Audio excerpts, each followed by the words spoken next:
Hey guys, welcome back to part 2 of House of Dark Shadows. Chapter 5, Sunday, 9:20 a.m. The next morning during breakfast at the same cafe where Dad had bought their chicken dinner, Mom wondered about the local churches. Dad frowned and looked at his watch. I haven't had a chance. Mom shook her head. Mr. King, next week for sure. No excuses. Dad smiled. Absolutely. 20 minutes later, the Kings found themselves in front of Pinedale Middle and Senior High School. Xander could not find the right words to describe it. Okay, it had a nice setting, quaint, peaceful, situated on a forested hill. It overlooked the town. On 3 sides, the tree-covered hills continued, giving the school a lush green backdrop. The building itself was a brick single-story, L-shaped. In the square yard between the wings were grass, several flat rock patios, picnic tables, and a flagpole. A lot like a park, he thought. Still, though, it was a school. Pretty, isn't it? His mother said. It's okay, he answered, shrugging. Does pretty really matter when it comes to education? Trying to sound enlightened. She gave him a dirty look. Hey, you're the one who has to look at it for the next 3 years, not me. They all climbed out of the SUV. From their vantage point in the front parking lot, marked visitors and faculty only, they could see the end zone and scoreboard of a football field around back. David pointed to the statue of an animal leaping over the scoreboard. Their mascot's a cougar. That's cool. It's a panther, Dad said. Pinedale Panthers. Well, that's cool too. Mom crossed the pickup lane and stepped into a grassy area. Come on, let's have a look. Dad, forgetting himself, ran to catch up, and Toria followed. Dad stepped up next to Xander. He patted his son on the back and then laid his hand on Xander's shoulder. He said, "Not interested? I'll see enough of it after next week. I know it's tough to change schools. I did a lot of that." Xander turned to him. "So that makes it okay?" "I'm not saying that, just..." Dad seemed to search for the right words. "I wouldn't have done this to you if it wasn't important." "Important to who?" "Us, the family, me." "That's not the part I don't get. Why is it important? I thought you liked being a teacher. I thought you liked Valley High." "I did. Dad looked up at the sky. After a few moments, he lowered his eyes to Xander's. "You gotta trust me on this, okay?" Xander turned away, pretending to watch Mom, Day, and Toria scope out the school. Did he have to trust him? It wasn't really trusting him that he had to do, was it? It was really about going along with his plan, because he was a kid and couldn't do anything else. Not yet. He said, "It sounds like you don't have a good reason." "I do," his father said. I can't get into it right now with you. When I can, I will." Xander bowed his head. What is this, he thought. Dad had a secret reason for moving all of them to Pinedale? Or was it Pasadena he was moving them from? Was he going to something or running from something else? 100 possibilities occurred to him at once. Was his father in the witness protection program? Had he discovered a treasure map and was determined to make them all rich? Had he had an affair and distancing all of them from the other woman was the only way to hold the family together? Nothing sounded right, but it had to be something. Probably a midlife crisis or something else equally lame. "Son," his father continued, "don't think we're here simply because I want to be and I have to bring you along. You're not baggage or furniture. I need you." "But you can't tell me why." And Xander held his lips tight. His father's shoulders slumped. He looked miserable. He said, "Not yet." "Well, when?" "Soon, I promise. But don't fight me on this, as hard as it is for you. Please?" He extended his hand to Xander, wanting to seal his son's compliance with a shake. Xander knew his dad was trying to bridge a gap. He stared at the hand and then grabbed it. He let a weak smile bend his lips. He said, "I'll try to do better. That's all I'm asking for." And Dad cocked his head at the school. "You want to check it out?" They started walking. Dad kept his palm pressed to Xander's back. Mom, David, and Toria were gazing into different windows. "Classroom," Mom called out. "Here's the library," David informed her. Toria said something Xander couldn't make out. Dad and Xander stepped into the open area's grass. It was thick and impossibly green. It felt like an exercise mat under Xander's feet. I still want to go home, he said. I know, son, and he slid his hand to Xander's shoulder and squeezed it. I know. A few paces further, Xander said, Dad? If I guess your secret, will you tell me if I'm right? His father laughed, but didn't answer. Chapter 6. Sunday, 11:27 a.m. 2 hours later, they had seen properties that were for sale. It was clear to Xander his parents were looking for something completely different from the suburban house they had left. The lots were large and thick with trees. The houses more like the hunting cabins he had seen in movies. Cabins where college kids seek shelter from axe-wielding madmen or ticked-off ghosts. In those movies, the cabins were never sheltered enough. One house he and David liked was situated down a slope from the road, nearly invisible through the trees. A river, Dad said. It was Weaver Creek. Cut so close to the house, Xander thought they could fish from the back deck. The water rushed over boulders, making a surf-like sound. All Mom could see was a death trap and refused to discuss the possibility of buying it. Xander didn't mind the secluded settings. He figured that since there wasn't a multiplex or mall within 200 miles, and given the choice of forested isolation or depressing little cafes and retail shops, he'd rather live near Mother Nature. He started to view the properties with an outdoorsman's kind of perspective. Hiking alone in the woods, dirt biking over rugged terrain, campfires and pup tents within sight of a refrigerator and bathroom. Each property took them further from the school, but never so far that he couldn't bike it when he wanted to. If he had a car, he wouldn't care if they found a place in the next county. In fact, he was starting to get into the tight, winding roads that snaked away from Pinedale in 4 directions. He could easily see himself behind the wheel of a 68 Corvette convertible, 327 cubic inch engine, tuned exhaust, 4 on the floor, nudging the speedometer on each turn until the tires squealed in fear. Dad consulted a stack of property listings, which he had printed from the local realtor's website. He put the car in gear and backed out of the gravel driveway. Mom turned in the seat. So what do you think so far? I like the one on the river, David said quickly. Will I get my own room? Toria asked. You will, Mom said. And the way she said it made Xander ask, well, what about us? He and David had shared a bedroom for 12 years. He thought if anything good came out of the move, it might be him finally getting his own room. It depends, she said. These houses really aren't that big. I noticed, and there's lots of land. Could we add on? Hey, David said, clearly liking that idea. Whoa, Dad said. Additions are expensive. Xander rolled his eyes. Everything is expensive. When Dad started talking costs, it meant it wasn't going to happen. Dad switched on the blinkers to turn left, waited for an oncoming car to pass, and then pulled the 4Runner onto a narrow paved road. The forest here was especially dense. They crowded the road, and in spots formed leafy tunnels through which Dad drove. Well, what if we do it ourselves? Dad asked. Dad glanced back. Well, do what? Build our own bedroom. His big grin told Xander he had all sorts of ideas for a room. Xander shook his head at David and mouthed the words, no way. I didn't think so, Dad said. After a moment, he said, maybe. And he smiled back at David. That's not such a bad idea. David made wide eyes at Xander, whose face was slack in disbelief. Dad hadn't even said he'd think about it. Not such a bad idea in dad talk meant yes.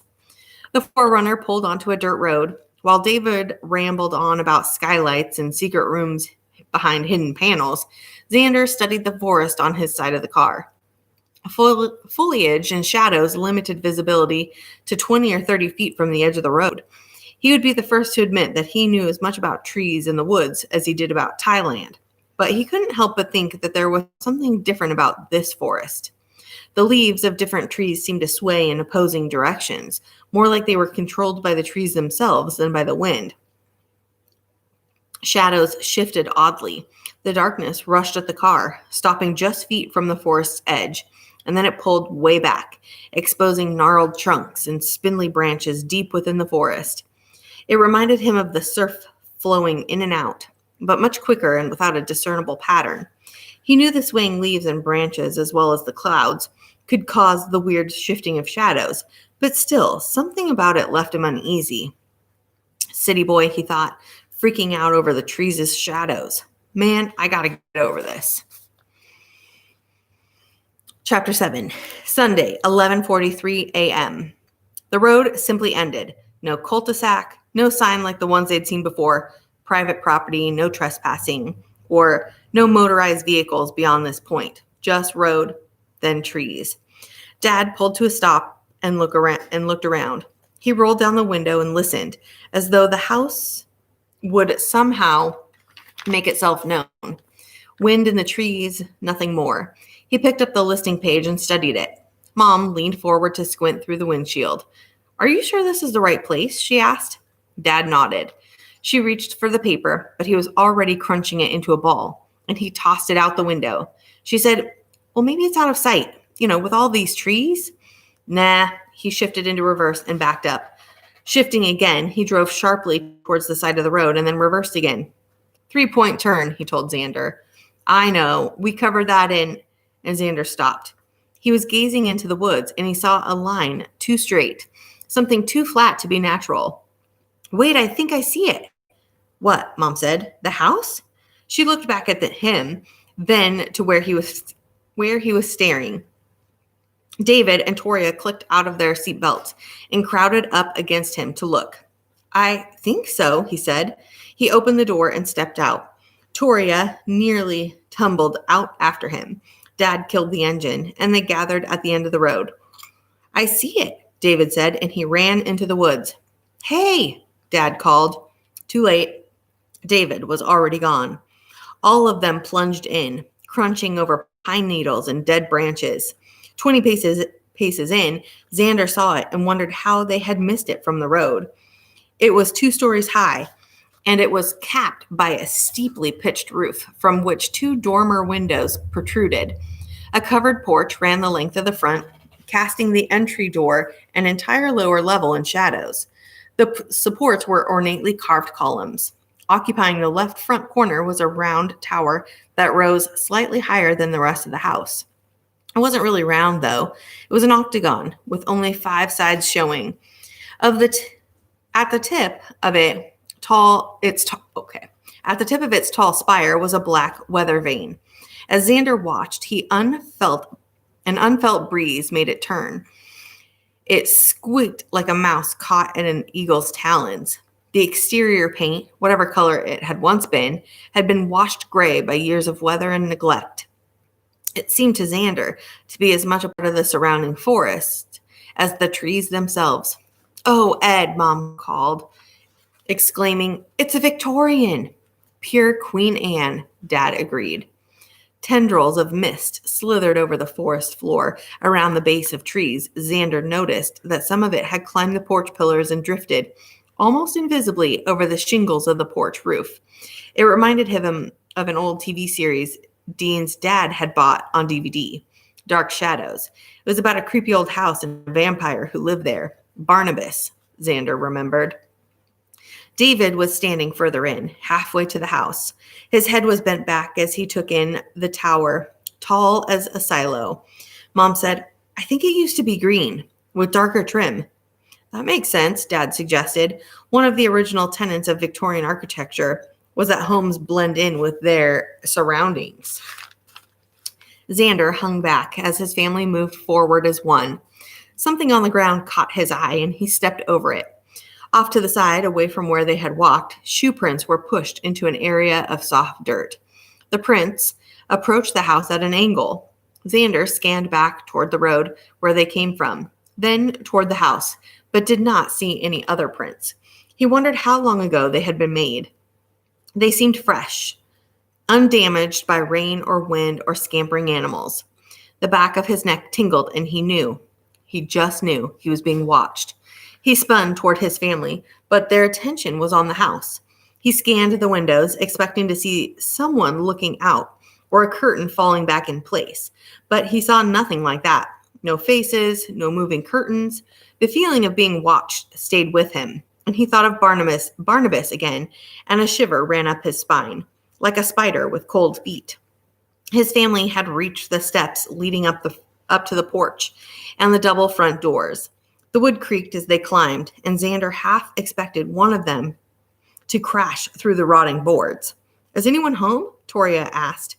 "I don't think anyone lives here, honey," Mom said. "Well, why not?" David said. "It's cool." Wind blew through the treetops, and the weather vane squeaked. Xander looked up at it, and it rotated slowly to point at him. Without knocking, Dad pushed open the door and walked in. Mom followed. Then David and Toria. To Xander, it looked like the house was eating them, just popping them in one at a time. "Hey," he called to the open doorway. He felt uneasy but didn't know why. It was just an old house in the woods, and the footprints could have been left by the real estate people or someone else looking for a house. He walked toward the front steps. A breeze blew past him. It was cold, and it came from the house. He looked up at the eaves where the roof hung over the sides of the house. It looked taller this close. He had the sense that he had not walked up to the house, but it had walked up to him, a monster sizing him up.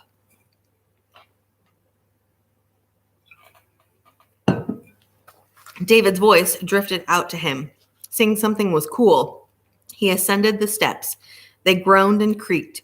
At the open doorway, he stopped.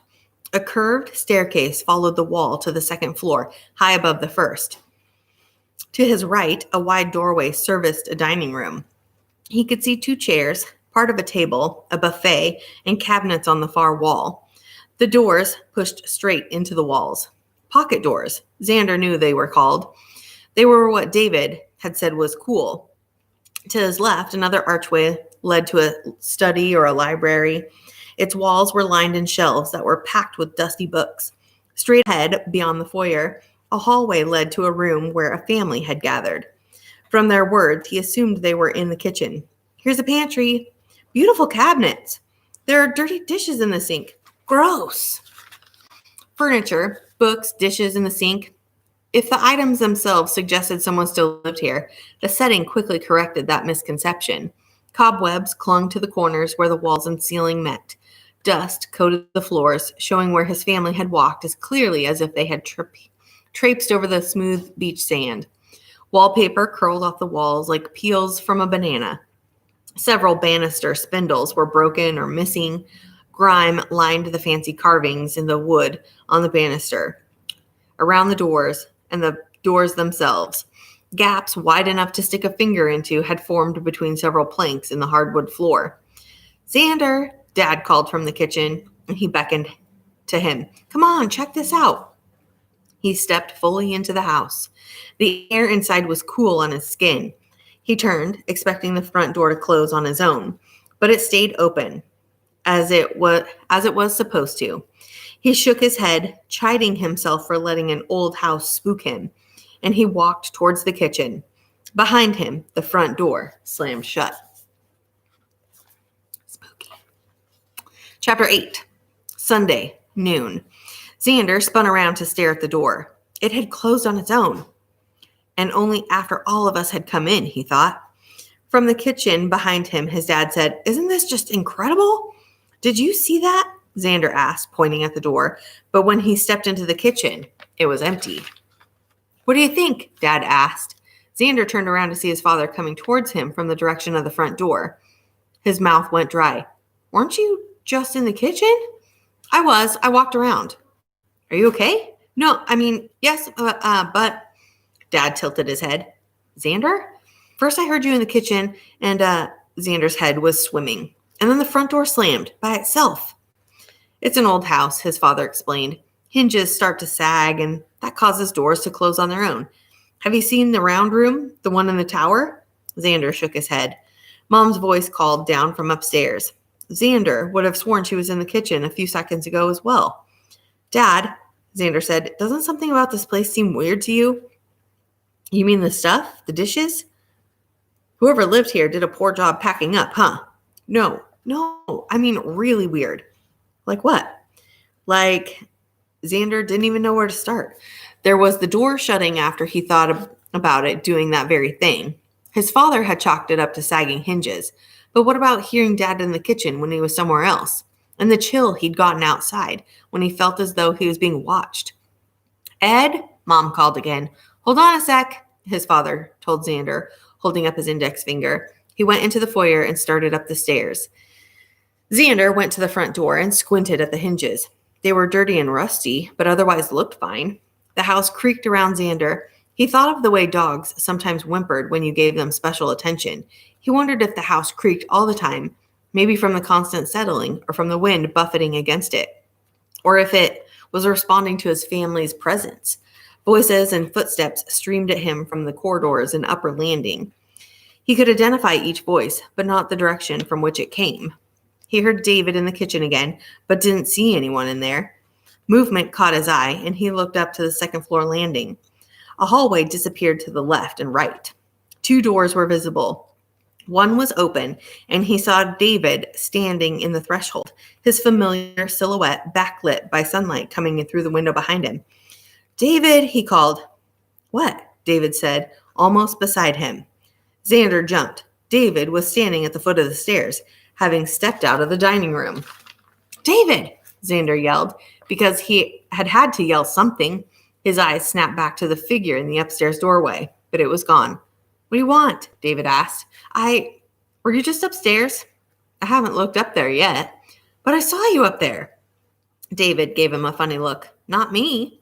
Look at this." And he stepped closer to show what he held in his hand. At first, Xander thought it was a flashlight, and then he recognized it. A toy lightsaber. The plastic red tube that represented the laser had broken off, but the cylinder handle with its decorative rings and on-off switch was unmistakable. It was old. "Some kid must have lived here a long time ago," David said, "or came in to play." Xander heard excited voices coming from somewhere. "I really love it, Ed. I do," his mom said. "Even with all the work?" Yes. How could we afford something this big? If we ever got into a house like this, it would have to be a fixer-upper." His parents were upstairs, but the voices seemed to be drifting from everywhere at once. The library, the kitchen, the second floor. Relief washed over him when they appeared in the upstairs hallway. Mom leaned over the railing. "It's big, boys. 7 bedrooms." "7?" David said. What would we do with that many?" "Well, you can each have your own for starters," Dad said. "Your mother's counting servants' quarters up here." "Servants?" Dad said, tickled at the idea. "That doesn't mean we're going to get any," Dad said. "Besides, that room needs a lot of work, so we can't use it. For now, anyway." In his excitement, David ran halfway up the stairs. "So, can we live here?" Dad looked at Mom to answer. "We'll see what we can do." Xander felt his stomach roll over on itself. He wanted to get out of this house, but he didn't like the idea of going outside alone. He thought of the shoe prints he'd seen. "Dad, can I show you something outside? It might be important." Dad looked at him curiously. He gave Mom a quick kiss and then clomped down the stairs. "What is it?" he asked. Mom stopped him. "Ed, where's Victoria?" She said with that hint of worry mothers seem capable of conjuring at a moment's notice. Everything he felt about the house made Xander panic. Instantly, he yelled, "Toria! Toria!" His dad gave him a puzzled look and then called for his daughter. Silence. Not even the creaking, which had seemed so loud and constant a few minutes before. "Toria!" Dad called again, and he looked up to Mom. She said, "I haven't seen her since we came in." "Check up there," he said. He came the rest of the way down the stairs and turned into the dining room. Xander went the other direction, through the library. He circled around and met up with Dad in the kitchen. When they returned to the foyer, Mom was coming off the last step, worry and hope etched in on her face. "Not down here," Dad informed her. His voice had risen a notch, and he appeared more concerned than Mom now. "Ed," she started. Footsteps came from upstairs, running, growing louder. All of them looked. The footsteps grew closer. They sound like Toria's, Xander thought. A little girl's for sure. Please let it be her. When the footsteps could not possibly get any closer, she still did not appear, but the pounding continued. Again, Xander glanced toward the dining room, the kitchen, the library. Considering the tricks of sound he had witnessed, he no longer assumed his sister was upstairs. And that was if the footsteps belonged to her anyway. What in the world? His father said. I looked up there, Mom assured him. She called, Victoria! Dad went to the stairs. He hesitated, as if fearful of what he would find at the top. Toria emerged from the shadows of the upstairs hall. She stopped at the railing, all teeth and dimples. Hey, guys! Where were you? Mom asked. Toria looked confused by her tone, and she pointed. In that bedroom, right there. But I looked, honey. I didn't see you either, Toria said, shrugging. I think the room used to belong to a little boy. See, David said, slapping Xander's arm with a lightsaber. Dad said, Come on down, sweetheart. It's time to go. Aw, she complained. Come on, Dad approached Xander.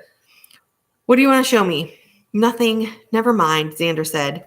They were leaving anyway. And what would Dad say about the shoe prints in the dirt? Exactly what Xander already considered, that they were left by someone looking for a house, just like they were. No biggie. At the Forerunner, Xander looked around. The house was easy to spot now that he knew it was there, but he could also see how they had missed it the first time. The woods were shadowy, and so was the house. He noticed there wasn't any trash caught in the bushes at the edge of the forest, or beer bottles scattered around. He thought that was kind of funny, since a dead end like this was exactly what high school kids looked for in a party place. Either there were too many dead ends in these backwoods, or too few teenagers looking to party. He didn't want his family to be the only litterbug, so he snatched up the crumpled property listing his father had discarded and pushed it into his pocket. All the way back to the motel, a good 10 minutes at least, the car buzzed with ideas for making the house their home. Dad said it needed, first and foremost, a thorough cleaning. Mom wanted to paint, recarpet the floors, and stain the wood. Toria knew exactly which bedroom she wanted, and David grumbled about not getting a chance to scope out the upstairs. Only Xander remained silent. If they were really going to live there, he hoped his uneasiness about it would go away. He didn't think he could feel this way, all tight inside, 24/7. Chapter 9. Sunday, 11:11 p.m. Everyone else was asleep except for Xander and David. They were lying in bed, facing each other. I don't know. It's just a feeling. Like in, Xander thought for a moment, Star Wars. You know when Han Solo says, I've got a bad feeling about this? Didn't they all say that? David whispered back. Luke and Leia and... My point is the feeling, not who said it. The only light came from a sodium vapor lamp that illuminated the motel parking lot. It slipped in where the curtains didn't quite meet and cut a shimmering line over the boys' bed. It was almost too quiet to sleep.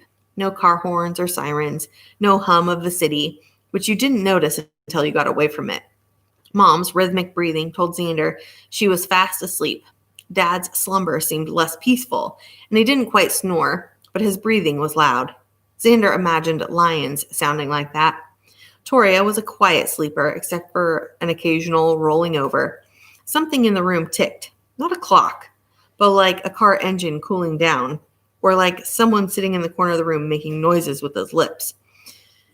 For an hour, Xander had been listening to the subtle sounds, unable to get the house out of his head. He had tapped David on the shoulder and whispered his name. It had taken several proddings to wake him. Finally, the boy had rolled over to face Xander. Xander had asked him if he had sensed anything weird at the house. David had thought about it. He said it was a little creepy, but he couldn't offer anything specific. Now David said, So what, you don't like the house? You don't want to live there? Xander was torn. There was a lot to like about the house. Its size, that it was isolated in the woods, that it looked cool. If they had to live in Hicksville, they could certainly find worse places than that house. But then when I was outside, before we went in, it felt like someone was watching me. Someone inside the house, he said. You think it's haunted? From the glow of the lamplight, Xander saw David's eyes grow wide. I don't know, but you know how in scary movies something or is watching somebody or sneaking up on them and the person feels it? David nodded. It was like that. You're scaring me. Xander looked at his brother. If scaring him would make David more aware, more sensitive to the house's weirdness, he decided maybe freaking him out was a good thing. Remember Supernatural, that TV show? David nodded. They watched it together a few times. Those guys face off with vampires and werewolves and ghosts, but they're not afraid. They just do it. You think vampires live in the house? The pitch of his voice had risen a notch. He was starting to sound like Toria. I'm not saying that, he closed his eyes. He wasn't sure what he was saying, what he even wanted. A brother in arms? Someone to validate his unease? He hoped something more would come from waking David than just spooking him. Listen, just keep your eyes out, okay? If you see anything weird, just let me know. Weird? David paused a moment. He said, You mean besides you? Xander could sense more than see David's smile. He wished he could be more like that, easygoing. But then David hadn't seen what Xander had seen. Alrighty, guys. I'm going to stop there.